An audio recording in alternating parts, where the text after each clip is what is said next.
जलसंपदा विभाग, मृद व जलसंधारण विभाग यांच्या अखत्यारीतील असलेले जलस्रोत, गावतळी, शेततळी, शेतविहिरी, पाझर तलाव, गावनाले, महसुली नाले, बंधारे, माजी मालगुजारी तलाव, मामा तलाव, लघुसिंचन तलाव किंवा स्वतःच्या शेतामधून गाळ, माती, मुरुम, शेतकऱ्यांच्या शेतरस्त्याची दुरुस्ती, पावसाळ्यात पडणारे खड्डे किंवा पावसामुळे झालेला चिखल दूर करणे, विहीर, शेतघरे, जनावरांचा गोठा यासाठी म्हणजे शेतकऱ्याचा सर्वच उपयोगाकरता जे गौण खनिज त्यांना उपलब्ध करून पाहिजे आहे याकरता या वापराकरता स्वामित्व धन रॉयल्टी आज माफ करण्यात आलेली आहे।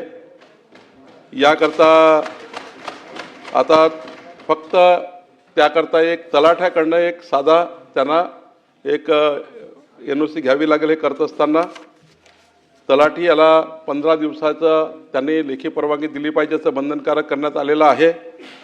या ठिकाणी तलाव, नाले, जलसंधारण जे काही तलाव असतील त्यातून गाळ, माती काढायची असेल शेतकऱ्यांना त्यांची एक छोटी परवानगी घ्यावी लागेल, ते करता येईल। पण शेतकऱ्यांनी शेतकऱ्याच्या वापराकरता शेतीतून काही करायचं असेल त्याला परवानगीची गरज नाही।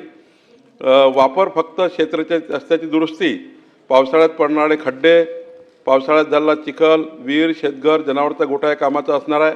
फक्त या ठिकाणी व्यावसायिक वापर करता येणार नाही। याकरता ट्रॅक्टर, बैलगाडी जे काही ते वाहनं लावतील ती परवानगी देण्यात आलेली आहे। पण या ठिकाणी अत्यंत महत्त्वाचं काय की आतापर्यंत शेतकरी ट्रॅक्टर लावलं, बैलगाडी लावली, काही लावलं तर त्याचे वाहनं आणि पोलीस आणि तहसीलदार पकडायचे। आता मात्र अशा कुठल्याही कामाकरता शेतकऱ्यांची वाहनं, ट्रॅक्टर किंवा कुठलीही बैलबंडी आता तहसीलदार आणि पोलीस पकडणार नाही असे निर्बंध घालण्यात आलेले आहेत।